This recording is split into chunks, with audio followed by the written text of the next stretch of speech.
In this video, I will discuss about stresses in beams.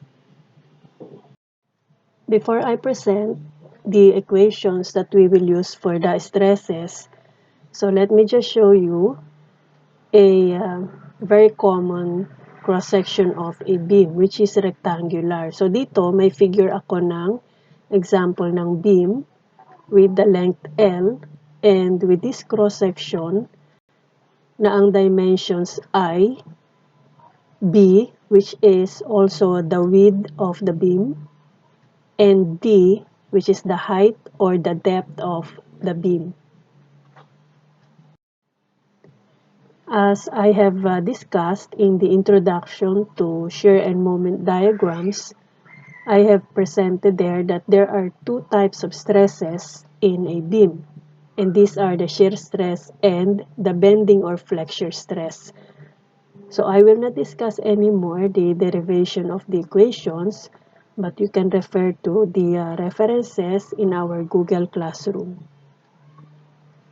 For shear stress formula, so this is the general formula.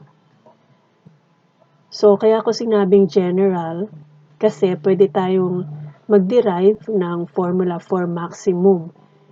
And for design of beams, ang ginagamit ay maximum values ng shear stress and bending stress. But it is also important that we know the general formula, whether ito ay maximum or not the maximum value of shear stress. Ganun din sa flexure or bending stress. So for this formula, this is the symbol for the shear stress. And then this is the shear force. So I will already show this Q. Okay. So V is the shear force in the beam. Q is the statical moment of the partial area A prime about the neutral axis. Bar Y is the distance from the centroid of A prime to the neutral axis. INA is the centroidal moment of inertia of the beam's cross-section, and B is the width of the cross-section of the beam where the shear stress is to be determined. So, anong ibig sabihin ng mga symbols na ito?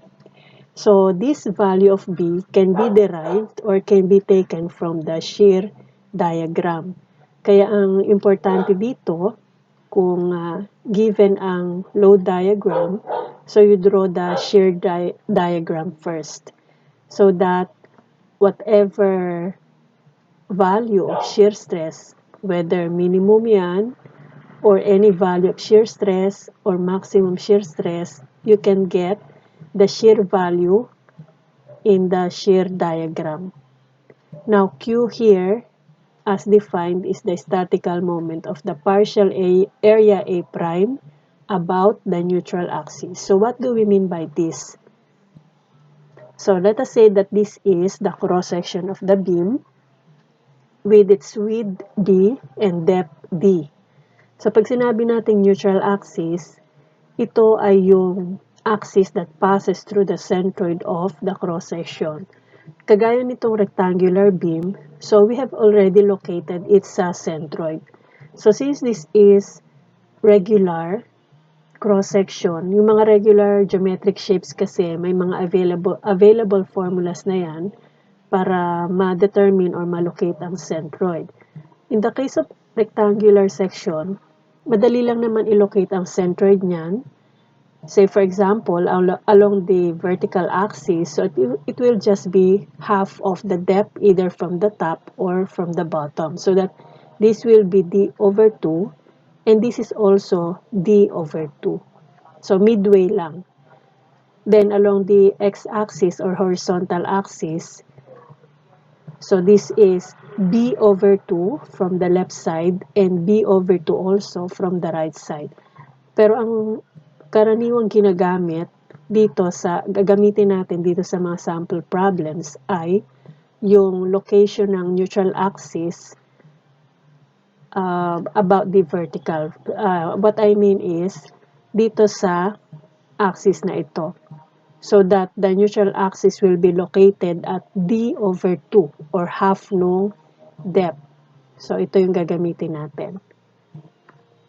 So, pagkuha ng Q, as defined here, A prime is the partial area about the neutral axis. So, this is the neutral axis again. At pag sinabi natin na partial area about the neutral axis, so it will be the area either above the neutral axis.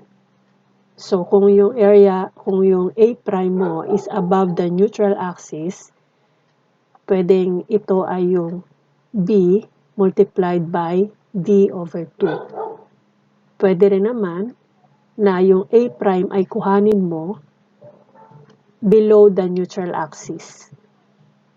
So, it will be B multiplied by D over 2 din.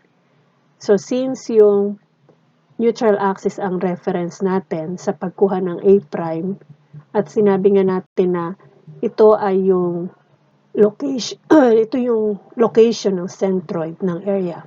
So, ang area above the neutral axis and the area below the neutral axis, equal lang yan.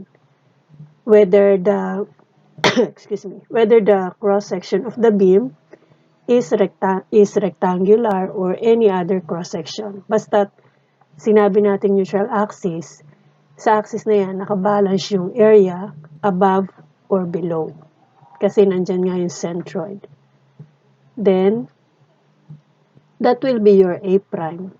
So again, it can be this area, so that will be your A prime, or this area.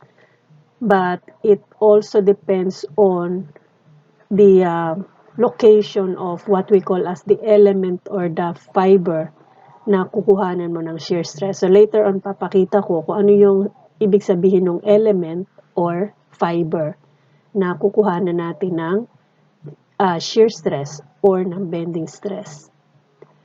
Now, once you have determined A prime, so kunin mo naman ang centroid ng A prime na yon, and then you locate it from the neutral axis. And that will be your bar Y. And then for I and A, so again, this is the centroidal moment of inertia of the beam's cross-section. For rectangular cross-section, ito ang formula for I and A. Actually, itong NA, kung sa ibang references or kung hindi naman sa ganitong formula gagamitin, this is centroidal, or in this case, kung along the x-axis yan, ito ay I bar x or merong bar sa taas. Kung makikita nyo sa mga formulas or equations ng sa moment of inertia. So for rectangular, this is BD cube over 12. So, ibig sabihin nito, yung moment of inertia na yan is about the neutral axis.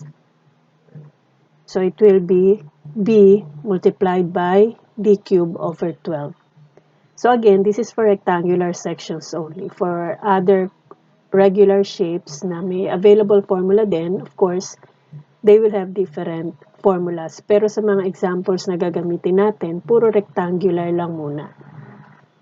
And then B, again, is the width of the cross-section of the beam where the shear stress is to be determined. So, kung rectangular naman ang cross-section, so kahit saan dito, ang magiging value ng beam ay equivalent to the width of the section. Kasi pare-parehas naman yan along the depth of the beam. Now, for maximum shear stress for rectangular section. So, it will be equivalent to 1.5 multiplied by the maximum shear value over B by D. So, itong formula na to again is for rectangular sections only and for maximum. If you will use the equation kanina sa general formula ng shear stress, following the other data, say for example, you have V. So yung V, doon sa general formula natin, if you will compute for the maximum shear stress, of course, you will need the maximum shear value. And again, this can be taken from the shear diagram.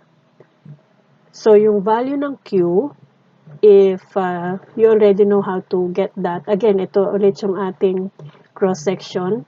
So yung Q natin is A prime, which is measured from the neutral axis. So pag tinignan natin, yung A prime, ang the greater the A prime, ay the greater the value of the shear stress. Kasi kung halimbawa, ang A prime mo ay kinuha mo from the neutral axis hanggang dito, or from the neutral axis again hanggang dito, so ang pinakamalaking value na makukuha mo ay D multiplied by D over 2. Considering the area above NA, ganun din pag area below NA. So if you will substitute that to get Q, and knowing the centroid of that A prime, which is D over 4 naman, kasi ang magiging depth ng A prime mo ay D over 2. So ang location ng centroid noon ay half ng D over 2 from the neutral axis, which is D over 4. So if you will substitute that, although hindi ko na pinakita dito because I want you to be the one to derive this, or ma-confirm ninyo na ganito ang magiging formula, no? So yung Q ninyo will be B by D over 2. And then bar Y is D over 4. And then, using the formula for the centroidal moment of inertia, which is BD cube over 12, and B equals B, so you will get this formula. Kaya kung halimbawa, pinasolve sa inyo ang maximum shear stress for a rectangular section, so just by using this, pwedeng hindi na kayo mag-solve ng centroidal moment of inertia. Because all you need is, kasi pag sinimplify mo yung, or substituting all the other data na mention ko doon sa general formula, pag sinimplify mo, ito magiging equation. So that here, if you are required again for maximum shear stress, at alam mo yung value ng tatlo na to, then pwede mo nang gamitin yan. Again, even without computing for the centroidal moment of inertia. Kasi kaya ko lang nabanggit kanina ay para i-derive natin itong equation na to. And again, this is for rectangular section lang. Now, the other stress is bending or flexure stress. So the general formula is FB equals MY over INA. So FB is the bending or flexure stress at any point on the cross-section of the beam. M is the internal bending moment. Y is the distance of any fiber from the neutral axis. And A is the neutral axis of the beam. So it is the axis that contains the centroid of the cross-section of the beam. So na-define na natin to kanina doon sa shear stress. And then, of course, INA is the centroidal moment of inertia of the beam's cross-section. So again, this is the general formula. So paano natin kukunin yung mga data na ito? So again, this is our cross-section. So M is, of course, the value of the internal bending moment. And you can get this from the moment diagram.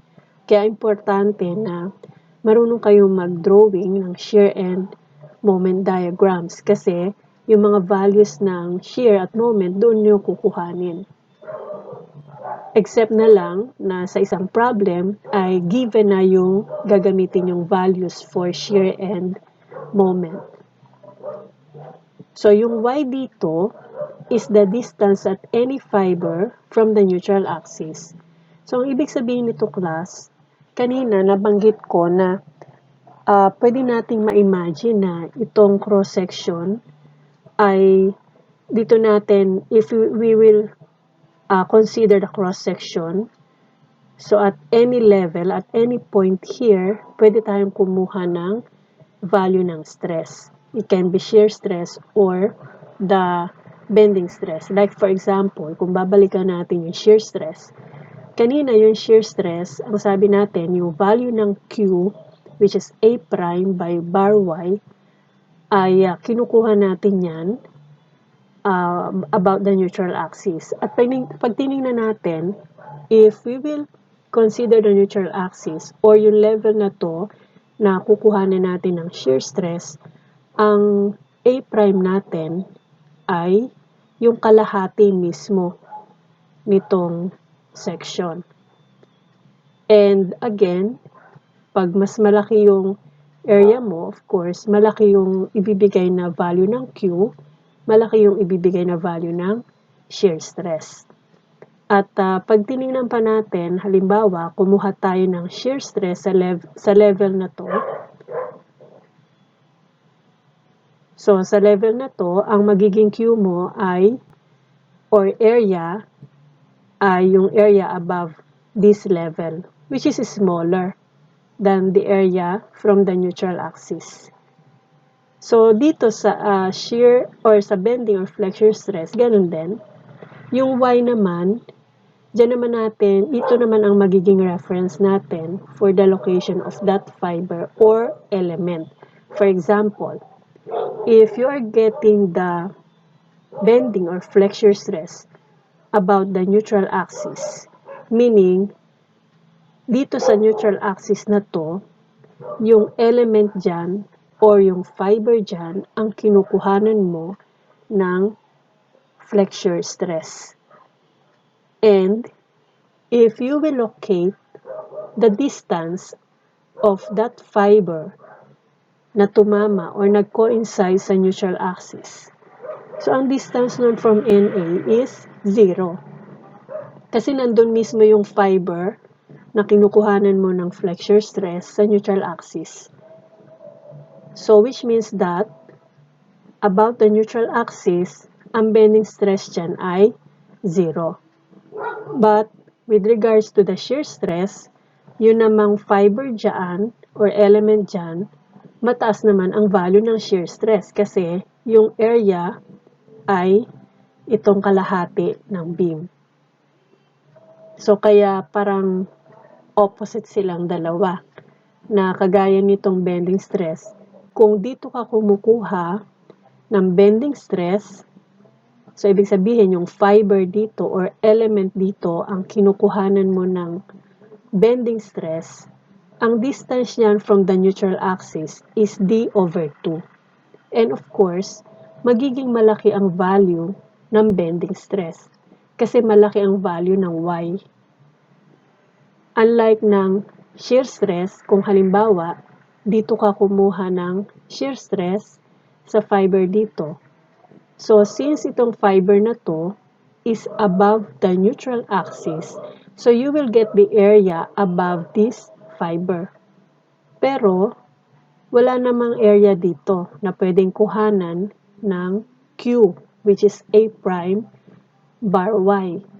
And therefore, the shear stress naman dito is 0. So, kaya sa shear stress, ang maximum ay nasa neutral axis, while for bending, 0 naman ang bending stress dito. Then, sa pinakamalayong fiber from the neutral axis, nandiyan naman ang maximum bending stress kasi pinakamalaki yung value ng y. Pero, ang shear stress naman dyan ay 0 kasi wala kang kukuhanan ng value ng Q, which is A prime bar Y. So, again, this is the value or formula for INA. So, BD cube over 12. Okay. So, yung shear stress kanina for rectangular section, dinerive natin yung maximum shear stress. So, sa maximum bending, ganun din.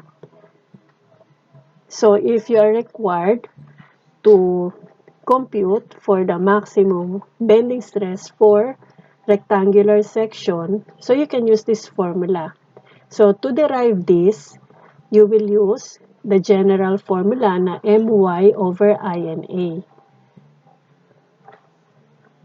And again, ang pinakamalayong fiber para magbigay ng pinakamalaking value ng bending stress, but of course, kapartner niyan ay yung maximum moment.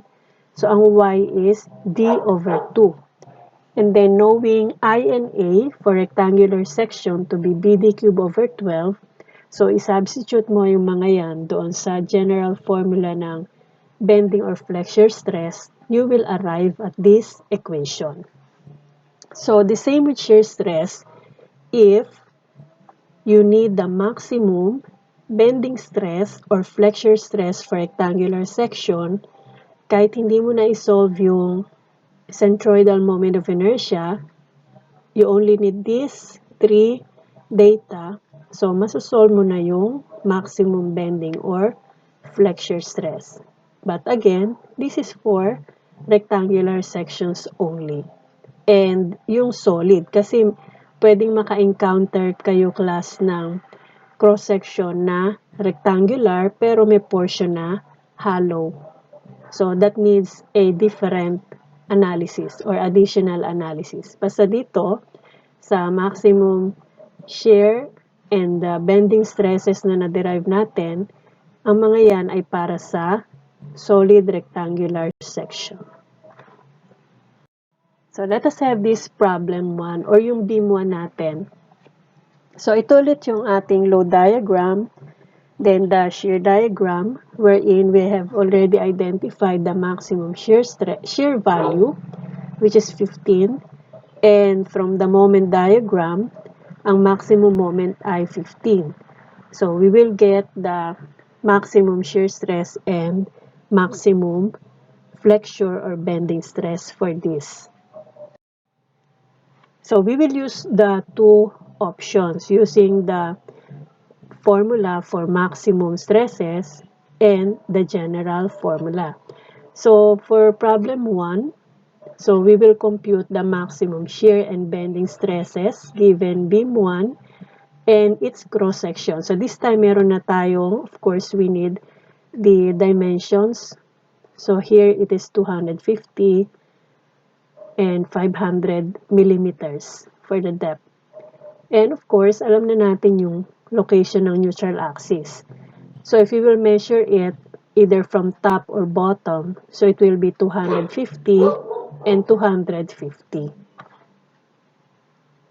And these again are our maximum values of shear and moment. Pero unahin muna natin yung pag-solve ng maximum shear stress. So, since this is rectangular, so we can use this formula na na-derive natin. Inuna ko na itong gamitin kesa doon sa general formula para makita natin na pwedeng ito lang talaga, parang shorter way ng pag-solve natin ng shear stress, ng maximum shear stress for rectangular section. So, here our maximum shear is 15. And then, our B is 250, our D is 500. So, ang ginawa ko dito, para maging megapascals na, yung kilonewtons ay kinonvert ko na sa newtons.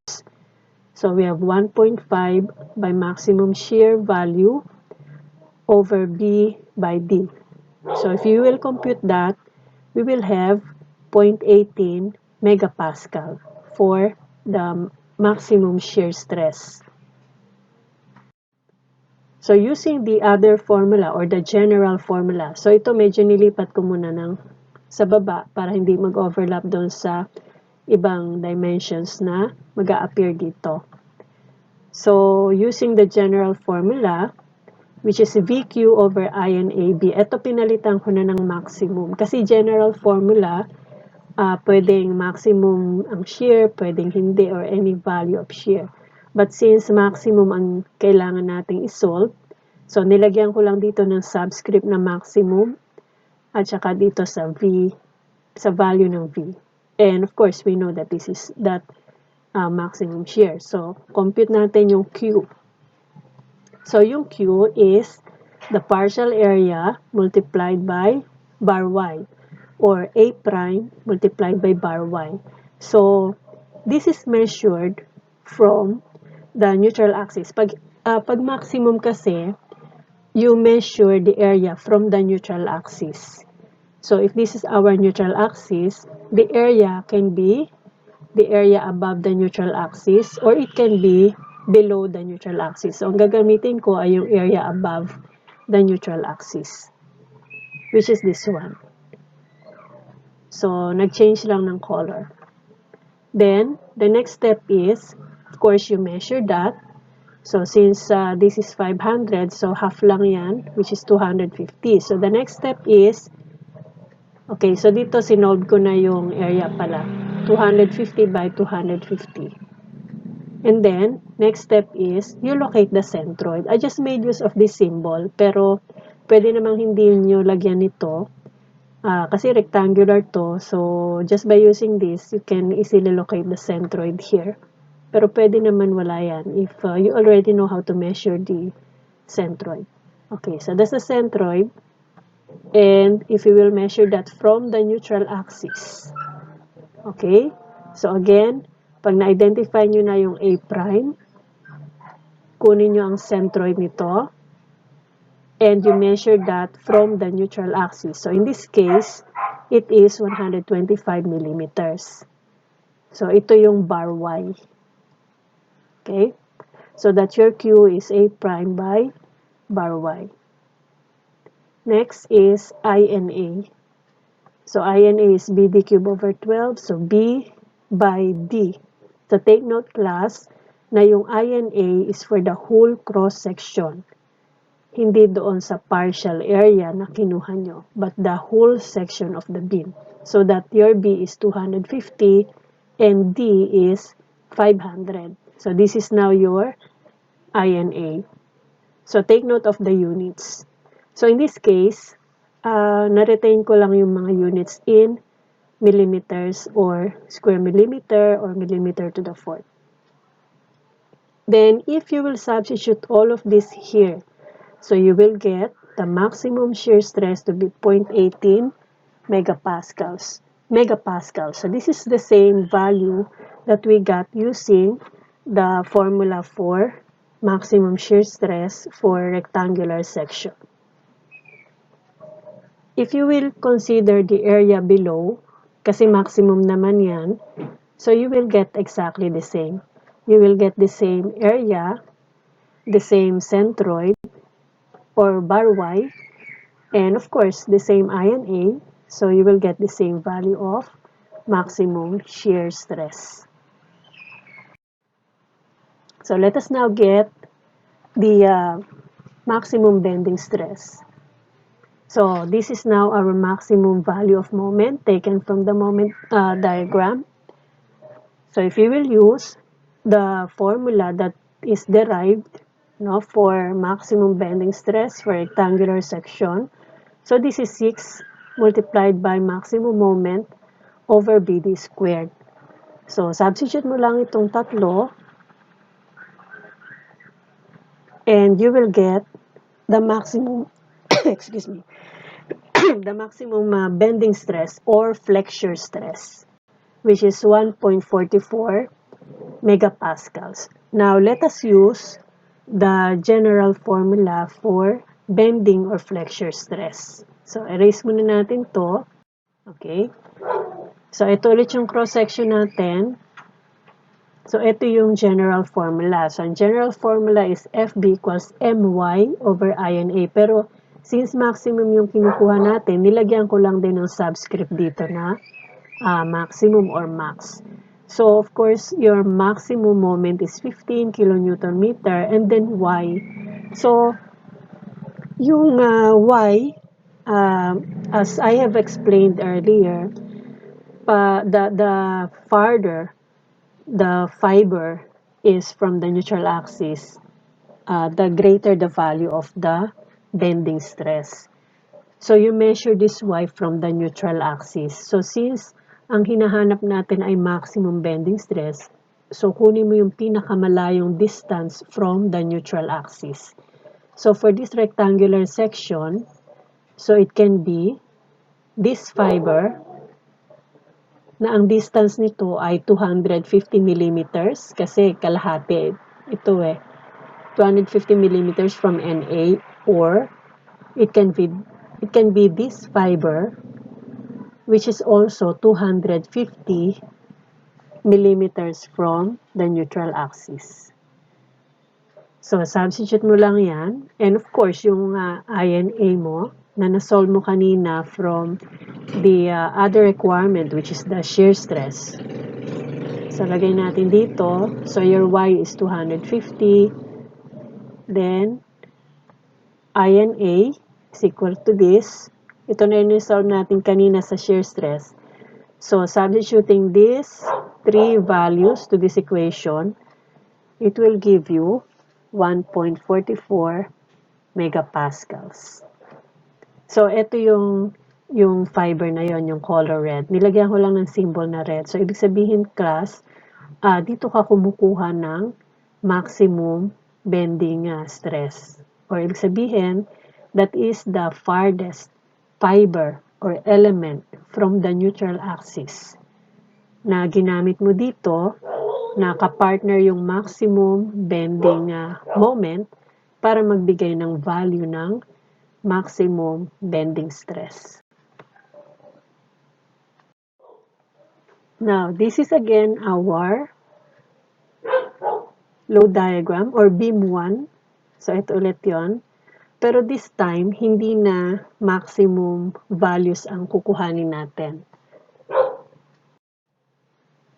So, ito yung problem 2 natin. So, we will compute the shear and bending stresses at point B for beam 1, given its cross-section below. The stresses are located 100 millimeters above NA. So, kapag sinabi dito na compute the stresses at point B for beam 1, so doon nyo titingnan yan sa beam. Anong titingnan nyo sa beam? Yung value ng shear at ng moment mula doon sa shear and moment diagram. So, doon sa shear and moment diagram, ang value ng shear at point B is 10 kilonewton. So, kung halimbawa, class, nagkataon na sa isang point ay dalawa ang value ng shear. So, kunin mo yung pinakamalaking absolute value. Kasi, halimbawa, sa point B sa beam, although na-discuss ko na to doon sa ibang sample problems natin, merong, halimbawa sa point B, may dalawang segment na nakakonect dito. Isa sa left at sa right nito. So, kung lumabas sa shear diagram, merong shear value to the left of B, may shear value to the right of B, tapos magkaiba yung values nito, so you get the greater one. So, yung sa moment at point B, ganun din. So, makikita mo ito doon sa beam. Kaya itong first part ng problem, doon ka muna titingin sa beam, sa shear and moment diagram. Now, ito naman, yung the stresses are located 100 millimeters above NA, ito naman ay titingnan mo dito sa cross-section. So, knowing the location of NA, yun daw hinahanapan mo ng stresses, both shear and bending stresses, ay yung fiber na located 100 millimeters above NA. So, what you will do is, you will measure from NA 100 millimeters pataas. At doon ka kukuha ng stresses na requirement dito. So, this is the general formula for the shear stress. So, we will use the general formula kasi hindi naman maximum ang pinapahanap natin, although this is rectangular. So, you will solve for this 3. So, una, you already have V, tapos yung... Okay, so nilipat ko lang dito yung cross-section at medyo na-enlarge ng konti. So, again, our shear value taken from the shear diagram of the beam at point B is 10 kilonewtons kasi doon daw tayo hahanap ng value ng shear stress. And using this formula, So this is FB equals VQ over INAB. So we will use the general formula, not the formula for maximum shear stress kasi hindi naman maximum yung pinapasolve sa atin. So from here, solve natin yung Q, which is equivalent to the partial area A prime multiplied by bar Y. So this is the neutral axis, and based on the dimension of our cross-section, so this will be 250, and this is also 250, pero hindi ko na nilagay dito yung measurement. Kasi yung problem naman natin, ang hahanapan daw natin ng shear stress ay located at 100 millimeters above NA. So, nag-measure na ako ng 100 millimeters above NA, at ito daw fiber na ito or element na ito ang hinahanapan natin ng shear stress. So, once na na-locate mo na itong fiber na ito, and this fiber is above NA, ang gagamitin mo na A prime ay yung area above this fiber, which is this one. So, ang measurement niyan ay 150 multiplied by 250. And you locate its centroid. So, once na-locate mo yung centroid, so in this case, kung 150 ito, so mula dito, that is 75 millimeters, pero ang kailangan mo kasing ma-measure ay yung location ng centroid mula sa neutral axis. And this is 175 millimeters. So, if you will substitute this, two values, so ang area mo ay 150 by 250, then bar Y is 175, so you will get this value of Q.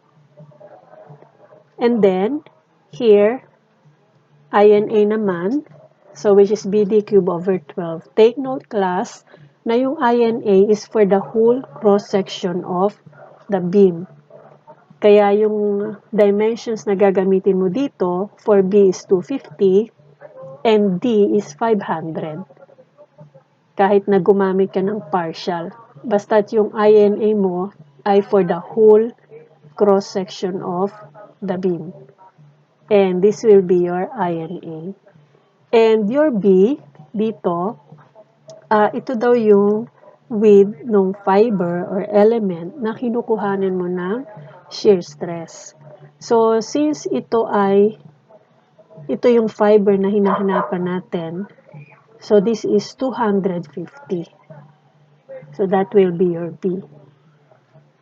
So, substituting V, and then Q, INA, and then B, to this equation. Nire-write ko lang dito.